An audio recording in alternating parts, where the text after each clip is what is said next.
শুভ সকাল বন্ধুরা, কেমন আছো তোমরা? আশা করছি সবাই অনেক ভালো আছো। আর আজকে যাচ্ছি মাকে আনতে। এটা কেন বলছি বলো তো, যে মা আর কি বাড়িতে ছিল না এতদিন। তো সত্যি আমার ব্লগ করাও হয়নি, ব্লগ করার কোনো ইচ্ছেও ছিল না। কিন্তু আমার মায়ের এত কিছু হওয়ার পরও আমার মা আমাকে শুধু বলে গেছে, ব্লগ কেন করিসনি।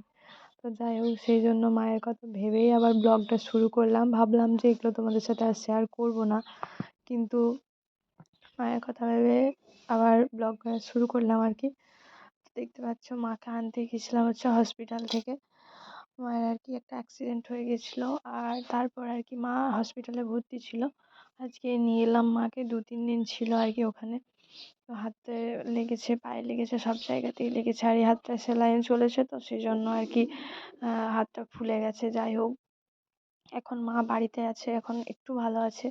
আমার আগের ব্লগ আছে, সেগুলোও পোস্ট করা হয়নি, সেগুলো এডিট পর্যন্ত করা হয়নি। তো যাই হোক, মায়ের এখানে মাথায় লেগেছে, সেজন্য আমি একটু গরম জল করেছিলাম মায়ের মাথাটা ধুইয়ে দেওয়ার জন্য। তো ভাবলাম যে বেশি আজকে করব না, কালকে একবারে শ্যাম্পু করে দেব। তো আমি এখানে কিছু রান্না বান্না করলাম আর কি, আমি মাসিমণি দুজন মিলেই করছিলাম। মাসিমণি আর কি মায়ের কাছে এসেছিল।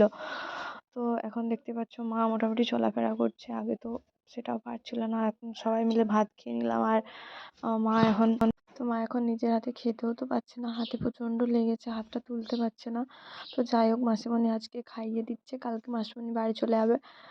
তারপর হয়তো এগুলো আমাকেই করতে হবে, কোনো অসুবিধা নেই আর কি। তো কী করে কী হলো সেটা অন্য কোনো দিন বলবো আর কি। এখন মা ভালো আছে, তোমরা সবাই প্রার্থনা করো যাতে আমার মা তাড়াতাড়ি ভালো হয়ে যায়, আমরাও সেটা সবাই চাইছি আর কি।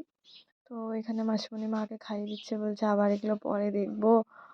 এখন আবার মায়ের বিকেল থেকে মাথা ব্যথা করছিল, সেজন্য বললাম যে বেশি কথা বলতে হবে না। আমার মাসিমণি আমার মাথা ছাড়িয়ে দিল, চুলটা আজকের ভিডিওটা আমি এখানেই শেষ করছি। আবার অন্য কোনো দিন ব্লগ নিয়ে আসবো, সব কিছু ঠিক হয়ে যাক আপাতত, তারপর আবার তোমাদের সাথে ব্লগ নিয়ে আসবো।